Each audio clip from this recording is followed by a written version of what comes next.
All right, let's shift our focus now to United States of America, where Zohran Mamdani has promised a new era for New York City after being sworn in, outlining his vision for change as he begins his term as mayor.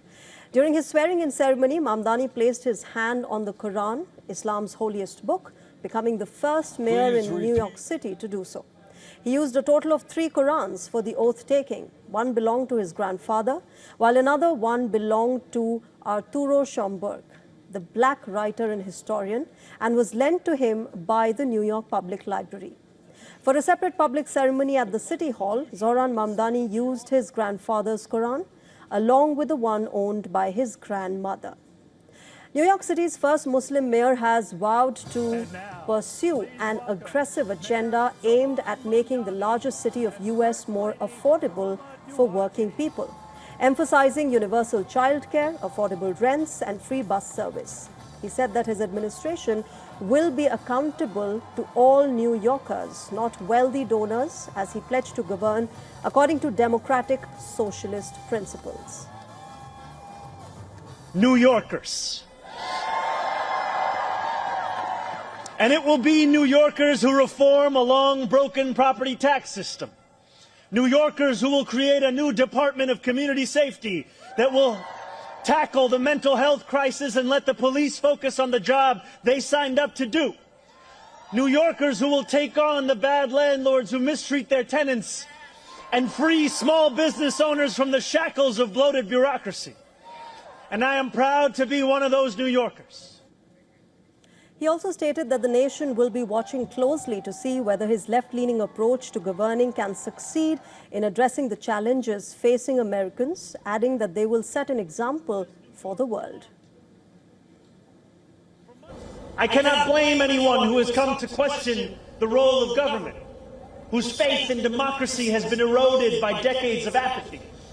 We will restore that trust by walking a different path. One where government is no longer solely the final recourse for those struggling. One where excellence is no longer the exception. Born in Uganda to a family of Indian origin, the 34-year-old democratic socialist moved to New York at the age of 7. He campaigned heavily on cost of living issues and was sharply critical of Republican President Donald Trump, rising rapidly from relative anonymity just a year ago. During the mayoral race, Trump threatened to withhold federal funding from the city if Mamdani won and suggested deploying National Guard troops as well. However, the president later surprised both supporters and critics by inviting Mamdani to the White House for what became a cordial meeting in November last year. And let me go across to our correspondent Susan Teherani. She's joining us live from New York. Susan, you know, now that the inauguration has been done, New Yorkers are happy that they've got their first Muslim mayor, all the right kind of promises that have been made, all the right kind of symbolism that the inauguration ceremony saw. Now, of course, the sentiment shifts to what he can do. And Zohran Mamdani has been a clever politician in realizing and in fact speaking about it during his speech as well, that he realizes why his governance will be questioned. So help us understand the sentiment among New Yorkers. How are they seeing him? What do they expect of him now?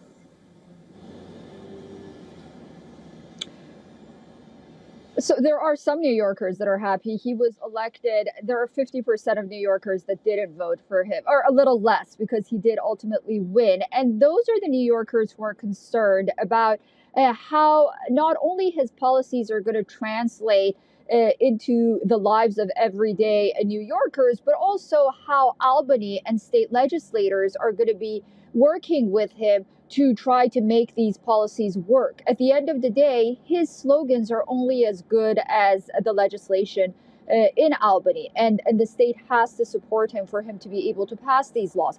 But his supporters, you're absolutely right, are very happy. I was there at the inauguration yesterday, and even to get to the outside of the inauguration of City Hall, the so-called block party, people were standing in line in the winter cold for 10, 12 blocks, just trying to get a glimpse and be part of this change that he's bringing, because they believe that they've just simply been left behind and something has to give in New York, and the status quo is just not feasible. He did pass 3 executive orders immediately. He nullified all of the executive orders passed by former mayor and also he put some tenant protections, and he also passed another executive order again that's related to housing.